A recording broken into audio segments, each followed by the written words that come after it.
You're not tired, you're scared. Scared of how fast time is moving, scared of how much of your life you've already wasted. Scared of what you'll see if you finally stop and look in the mirror. That's why you stay distracted. That's why your phone is always in your hand. That's why you fill every hour with tasks, people, noise, anything. Because silence would force you to face the real problem. You're not in control of your life. Time is, and it's winning. But what if I told you it's not just about time passing? What if the real issue is that you've built your entire identity around avoiding it? You've confused being busy with being alive. You've turned movement into meaning. And now, you can't tell the difference between progress and panic. Think about it. When was the last time you did something without rushing through it? When was the last time you sat with yourself without grabbing for a screen, a drink, or a reason to escape? You say you're tired, but deep down, you know, you're not exhausted from doing too much. You're exhausted from running away. Most people don't realize this until it's too late. They think life will eventually slow down, that they'll find peace after they reach some goal, earn more money, or finally get a break. But peace doesn't come later. Peace only comes when you stop being at war with time. And right now, you're losing that war. Because you don't have a time problem, you have a truth problem. You're afraid of what time reveals, the relationships you've neglected, the habits you've normalized, the parts of yourself you've silenced just to survive. You avoid silence because silence reminds you of how little of your life actually feels like yours. Every year, you hope the next one will feel different. But hope isn't a strategy. Hope is a fantasy people use to avoid taking responsibility, because responsibility hurts. It forces you to admit that you've been complicit in your own sleepwalking. That's why you keep scrolling. That's why you keep saying yes to things that drain you. That's why you keep lying to yourself, pretending you're just waiting for the right moment. But here's the truth. The right moment doesn't come. Only the present does. And if you keep abandoning it, nothing in your life will ever feel real. There's a reason you don't feel connected to your own life. It's because you've been taught to treat time like an enemy. You rush through days, chase deadlines, kill time, waste time, save time, as if time was a resource outside of you. But it's not. Time is your life. And you've been trading it for nothing. So maybe it's not motivation you need, maybe it's grief. Maybe you need to grieve the years you gave away, the mornings you ignored, the quiet thoughts you drowned in distractions. Maybe that grief is the only thing powerful enough to wake you up, because nothing changes until you feel it, the full weight of time passing while you weren't paying attention. This is not about guilt, it's about awareness. You still have time, but only if you stop treating it like you don't. You've been taught to wait. To wait for clarity. To wait for the right mood, the right timing, the right version of yourself to finally start living. But life doesn't reward those who wait. It punishes them. And that punishment doesn't look like pain. It looks like numbness. You don't wake up one day and feel destroyed. You just stop feeling. You start drifting. You function, perform, pretend, until one day you can't remember what it's like to actually want something. This is the hidden cost of avoidance.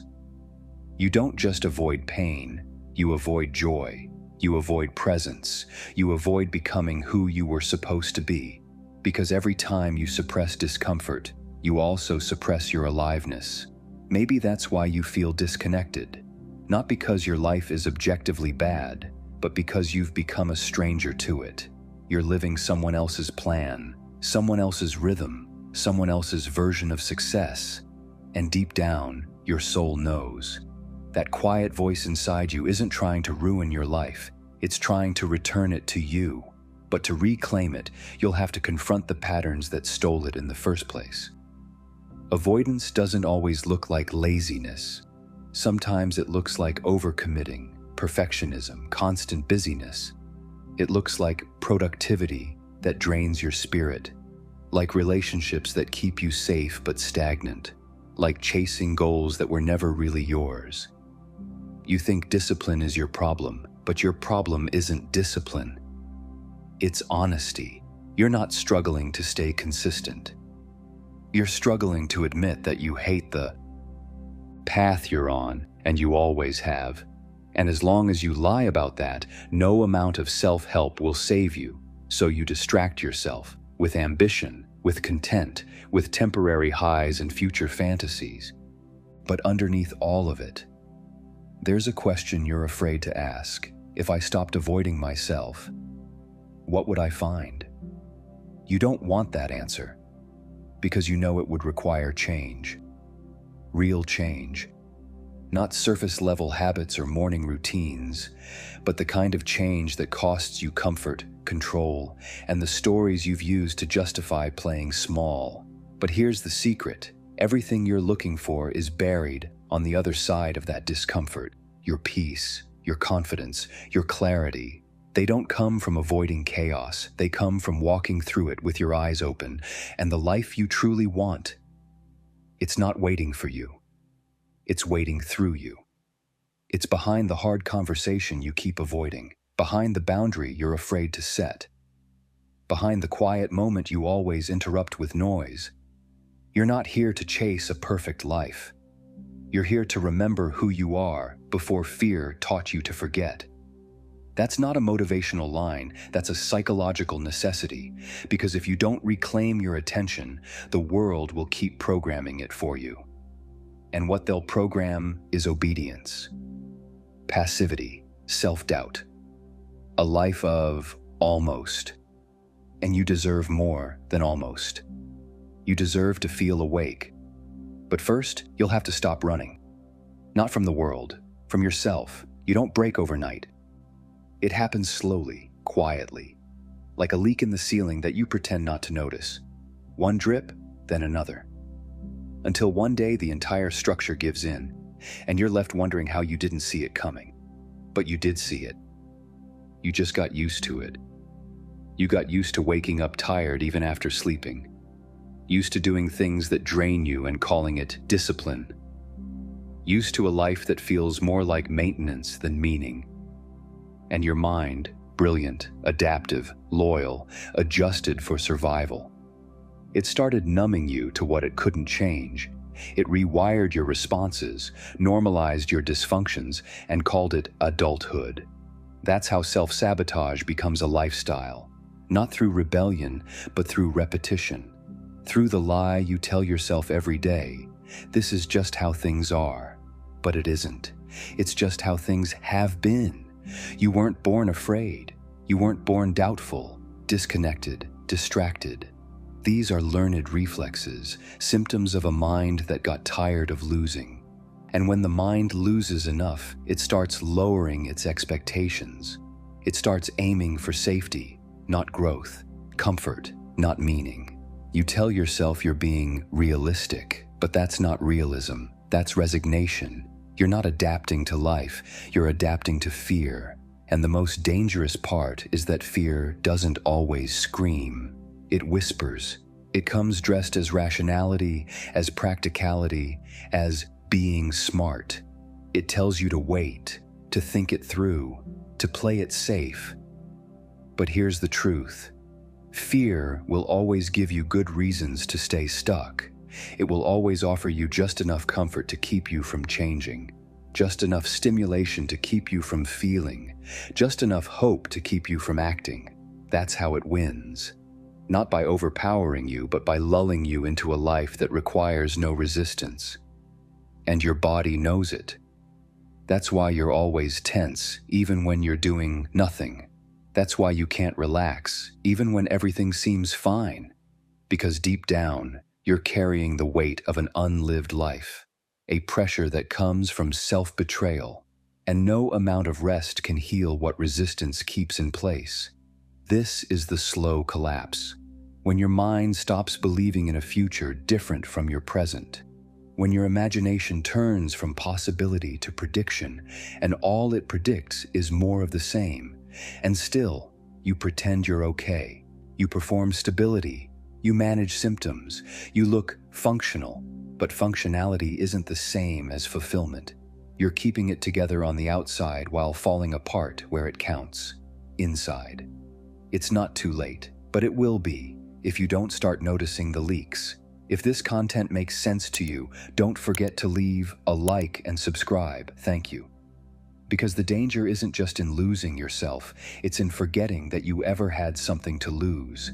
And if you wait long enough, even your suffering will start to feel familiar. Even your own unhappiness will feel like home. That's the trap. That's the real self-sabotage, not destroying your life, but tolerating a version of it that doesn't nourish your soul. And you'll keep tolerating it until the pain of staying the same finally outweighs the fear of becoming someone new. There's something you've felt, but never said out loud. It creeps in late at night when everything is quiet. It hums beneath your distractions. It's the voice you drown in routines, entertainment, and future plans. And it says this: time is slipping through your fingers, and you're not really living. You don't fear death. You fear wasting your life, but instead of moving, you stall. You wait. You wait for the right moment, for clarity, for motivation, for things to calm down, for your fear to go away before you act. And while you wait, days pass, months blur, years disappear. You lie to yourself and say you're getting ready. You convince yourself that you're preparing for a breakthrough. But what you're really doing is hiding behind goals you never chase, behind responsibilities that are always more urgent than your truth, behind the comfortable discomfort of your current identity.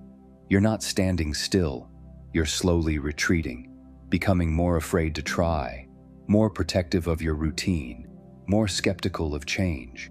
You keep telling yourself you're not ready, but readiness is a myth. No one ever feels fully ready to become someone new. And that's what you're really avoiding. Not action, but transformation. Because to move forward means letting go of the version of you who's always been almost ready. It means admitting that you've spent more time rehearsing life than actually living it. And that's painful. It's painful to realize how many times you said no to yourself, how often you settled, how many doors you didn't even try to open. But that pain is necessary, because without it, you keep lying. You keep pretending that tomorrow will give you what today couldn't. But time doesn't reward delay. It punishes it. You don't need a sign. You don't need a perfect plan. You need to grieve the time you've lost and decide not to lose more. Right now, your future is being decided by your fear, not your potential. And if you're not careful, fear will write your whole life story. You'll look back and see that you were always on the edge of something, but never took the step. You were always figuring it out, but never fully lived anything long enough to grow from it. And the tragedy isn't that you failed, it's that you never gave yourself permission to begin. Time will not wait for your healing. It will not stop for your excuses. It will not bend for your fears. You think you have time. That's the lie that keeps you stuck. Because one day you'll wake up and realize that the life you dreamed of isn't waiting for you anymore. You carry burdens that don't belong to you, beliefs that were planted before you could speak, fears you inherited without question, expectations handed down like family heirlooms, wrapped in guilt, sealed with love. And now, without realizing it, you live your life trying to repay debts you never agreed to. You apologize for your ambition. You tone yourself down to make others comfortable. You chase stability, not because it fulfills you, but because someone once told you that freedom is dangerous. You wake up every day and try to survive a life that doesn't reflect who you are, just who you were told to be. And it's exhausting. It's exhausting to wear masks that feel permanent, to play roles you never auditioned for, to carry emotional baggage that was never yours to begin with. But here's the hardest part. You've worn these weights for so long, they've fused with your identity. You don't even know where the weight ends and you begin. You call it being responsible, being realistic, being normal. But what you're really doing is shrinking yourself to fit into a story that never asked what you wanted. And every time you feel that spark, that voice inside you screaming for something more, you smother it with logic, fear, and compromise. Because breaking free would mean betrayal, not of others, but of the version of yourself that always obeyed. That version that kept the peace, stayed small, didn't ask for too much, but now, you feel the quiet rebellion. You feel your body tense when you agree to things you don't want. You feel a hollowness after every achievement that doesn't feel like yours. You feel a grief you can't name every time you silence your truth to preserve someone else's comfort.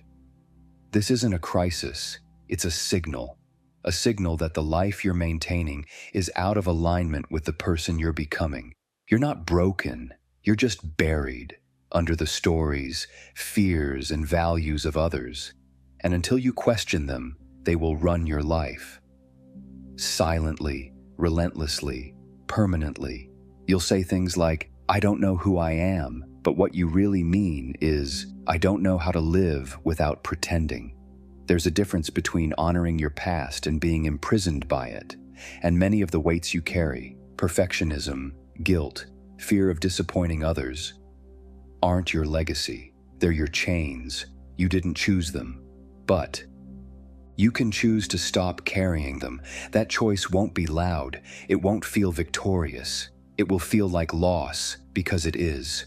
You will grieve the version of yourself that was always compliant, the one who said yes when they meant no, the one who measured their worth by how much they could carry for others. But on the other side of that grief is freedom. Freedom isn't about having no responsibilities. It's about having the right responsibilities, the ones that align with your truth, not your fear. It's about creating a life that feels like home, not a performance. It's about choosing what stays and what finally ends. You are allowed to drop the weight. You are allowed to outgrow who you were trained to be. You are allowed to stop apologizing for becoming someone new. The people who truly love you will adjust, and the ones who don't were only in love with your obedience. Let that truth liberate you, not harden you, because your life isn't a debt to be repaid. It's a path to be created, and the path forward begins when you stop asking for permission to take up space. You keep telling yourself that you'll start tomorrow, that when things settle down, when you have more energy, more time, more clarity, you'll finally act. You'll fix the mess. You'll take care of yourself. You'll leave what hurts. You'll stop sabotaging everything good in your life. But the truth is, you won't. Because you've made a home in the waiting. You've built a temple around delay and crowned fear as your god. You don't realize it, but every time you whisper later, you're offering your life to the fire. 1 hour, 1 opportunity, 1 relationship at a time. What you call procrastination isn't about being lazy. It's a form of avoidance deeply rooted in fear. Fear of pain, fear of failure. But even more terrifying, fear of change. Because if you did the thing you know you must do, who would you become? What would you lose? What would fall apart? You pretend you're waiting for the right moment, but deep down you're waiting for someone to give you permission to live. And that someone never comes. You tell yourself the lie that you have time. But time is not a given. It's a gamble. It doesn't wait for you to become ready. It doesn't care about your excuses or your anxieties. You could wake up tomorrow and everything you took for granted could be gone. Your health, your mind, the people you love. And then you'd realize how violently you've betrayed yourself, not with a single catastrophic mistake, but with the slow, quiet suicide of postponement. You've been trained to tolerate the pain of inaction more than the discomfort of growth. And you've learned to intellectualize your suffering, to call it timing, self-care, or caution. But at some point, caution becomes cowardice, and your rituals of preparation become rituals of avoidance. You're not lost because you're confused. You're lost because you keep ignoring the path that's been screaming at you the entire time. No one is coming to save you. No external savior, no perfect plan, no version of yourself that's somehow more courageous than you are now. What you need is not more knowledge. You already know enough. What you lack is courage. Not loud, heroic courage, but the quiet, brutal kind.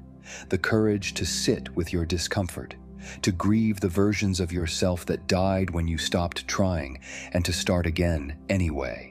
Because here's the truth no one wants to say. If you're not actively choosing your life, someone else is. Every time you let fear decide, every time you delay your dreams for comfort or approval, you hand over your future to forces that do not care about you. The system, your past, your trauma, your numbness, these are not neutral. They are devouring you, day by day, as you wait for a sign that will never come. The irony is that you're not even avoiding action. You're just choosing passive decay over active transformation. And transformation will hurt. It will require sacrifice. You will have to disappoint people. You will have to fail. You will have to lose things. But the pain of growth is never as brutal as the pain of staying the same while watching life pass through your fingers. So you have a choice. Not tomorrow. Not next month. Right now. You can keep living on autopilot pretending you're a victim of time, fate, and fear. Or you can stop. You can take the smallest, most terrifying step toward what you already know you must do. Not because it feels safe, but because the alternative is death in slow motion. Stop waiting to become the person you already are. Stop burying your fire under layers of guilt and doubt. Stop mistaking survival for living. Because someday, sooner than you think, you'll wish you had started today, not for perfection, not for applause, but simply because your life was always waiting for you to finally show up.